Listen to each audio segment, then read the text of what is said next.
എല്ലാവർക്കും ചിത്രാഞ്ജലിയിലേക്ക് സ്വാഗതം. ഇന്ന് നമ്മൾ ഭായി ദൂജ് എന്ന ഒരു ആഘോഷത്തെക്കുറിച്ചാണ് പറയാൻ പോകുന്നത്. ഇന്ത്യയുടെ വടക്കൻ സംസ്ഥാനങ്ങളിലെ മഹാരാഷ്ട്ര, ഗോവ, കിഴക്കൻ സംസ്ഥാനങ്ങളിലൊക്കെ ഈ ഭായി ദൂജ് എന്ന ആഘോഷം ആഘോഷിക്കാറുണ്ട്. ഈ വർഷം ഒക്ടോബർ 23-നാണ് ഈ ആഘോഷം വരുന്നത്. ദീപാവലി കഴിഞ്ഞ് 2 ദിവസം കഴിഞ്ഞാണ് ഭായി ദൂജ് ആഘോഷിക്കുന്നത്. അതിന് പിന്നിലെ കഥ, നരകാസുരനെ വധിച്ചു കഴിഞ്ഞ ശേഷം ഭഗവാൻ ശ്രീകൃഷ്ണൻ തന്റെ സഹോദരിയായ സുഭദ്രയെ കാണാൻ പോയി. സുഭദ്ര അദ്ദേഹത്തെ സന്തോഷത്തോടെ ആരതി ഒഴിഞ്ഞ് തിലകം തൊടിയിച്ച് പൂക്കൾ കൊണ്ട് പൂജിച്ച് മധുരപലഹാരങ്ങൾ കൊടുത്ത് സന്തോഷത്തോടെ സൽക്കരിച്ചു.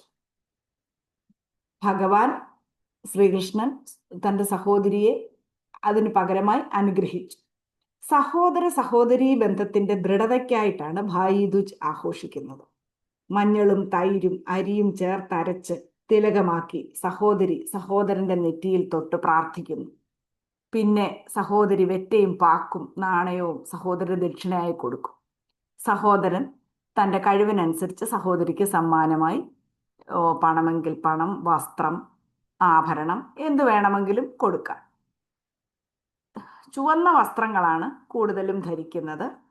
സഹോദരി തൻ്റെ സഹോദരന്റെ സന്തോഷത്തിനും ദീർഘ ആയുസ്സിനും വേണ്ടിയിട്ടാണ് ഇത് ഭായി ദൂജ് നടത്തുന്നത്.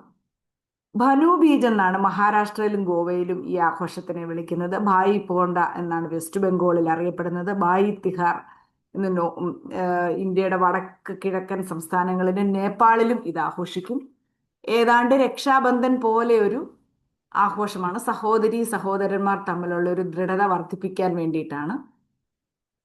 എൻ്റെ ചാനൽ സബ്സ്ക്രൈബ് ചെയ്തിട്ടില്ലാത്തവരൊന്ന് സബ്സ്ക്രൈബ് ചെയ്യണം. എല്ലാവർക്കും നന്ദി.